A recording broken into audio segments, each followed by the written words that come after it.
చెప్తా ఉన్నా. మండపేట నుంచి మన నాయకులు చాలామంది వచ్చి చాలా బాధపడిపోతూ ఉన్నారు. మనం పొత్తులో ఉండి మన చంద్రబాబు గారు ఇట్లా అనౌన్స్ చేశారు, మండపేట సీటు మనకి చెప్పాలి కదా అది అంటే ఖచ్చితంగా అది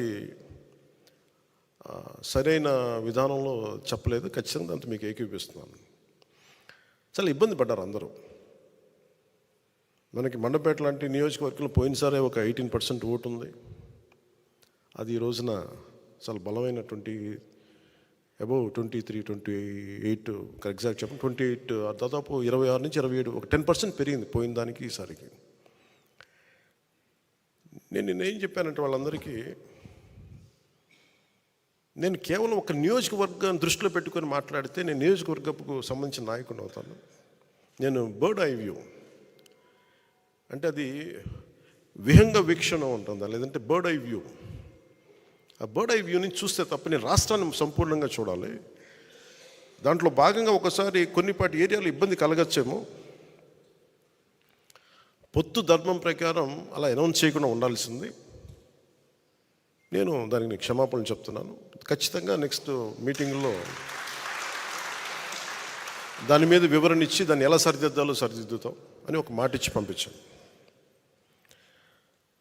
అలాగే వాళ్ళు అన్నది కూడా ఏంటంటే, మన నాయకులు కూడా ఇప్పటికీ 2 సీట్లు అనౌన్స్ చేశారు, మరి ఇది పొత్తు ధర్మమేనా నన్ను అడిగితే అట్లా కొన్ని ప్రత్యేక పరిస్థితులు ఉంటాయి, వాళ్ళు కూడా మనం అర్థం చేసుకోవాలి కదా.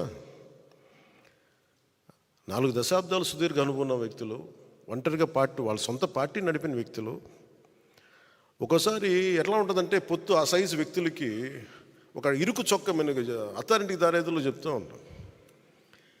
ఒక బలమైన వ్యక్తికి సరిపోయిన కోటేస్తే కొంచెం ఇరుగ్గా ఉంటుంది కదా, టైట్గా ఉంటుంది. అలాగే ఒకసారి పొత్తు ఆ స్థాయి నాయకులకి చాలా ఇబ్బందిగా ఉంటుంది ఒక్కోసారి. కానీ వాస్తవాలు వేరుంటాయి, క్షేత్రస్థాయి పరిస్థితులు వేరుగా ఉంటాయి. అందుకని ఒక్కోసారి అనుభవం ఒకసారి గబుక్కుని ఒక మాట అన్నిస్తుంది. లోకేష్ గారు ఆ రోజు మా నాన్నగారు ముఖ్యమంత్రి ఎన్ని అన్నా కానీ ఇవన్నీ నేను ఎందుకు దాన్ని పెద్ద మనసుతో వదిలేస్తానంటే, ఒక పార్టీని 3 దశాబ్దాలు నడిపి 3 సార్లు ముఖ్యమంత్రులుగా ఉండి అలాంటి కుటుంబం నుంచి వచ్చిన వ్యక్తులు సహజంగా గబుక్కుని ఒక మాట వచ్చేస్తుంది. దాన్ని రాష్ట్ర ప్రయోజనాలను దృష్టిలో పెట్టుకొని జగన్ అనే వ్యక్తి ఇంకొకసారి వస్తే రాష్ట్రం అధోగతికి పాలవుతుంది అన్న ఒక్క ఆలోచన నన్ను చాలాసార్లు రెస్పాండ్ కానివ్వకుండా చేస్తుంది. వాళ్ళు అలా మాట్లాడారు కదా, మీరు ఇలా మాట్లాడచ్చు కదా అంటే అదే కదా తేడా అని చెప్తాను నేను.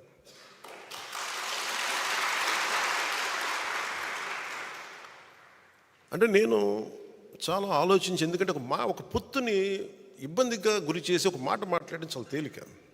నేను అది ఈ రోజున మాటిస్తున్నాను. రిపబ్లిక్ డే రోజున ఎన్ని విపత్కరమైన పరిస్థితులు వచ్చినా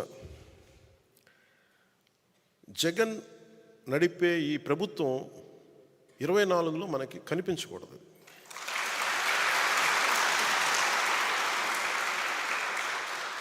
నాకు వ్యక్తిగతంగా జగన్ గారి మీద కక్ష లేదు, నాకు వైఎస్ జగన్ గారి మీద. కానీ ఆయన విధానాలు కానీ ఆయన ధోరణి కానీ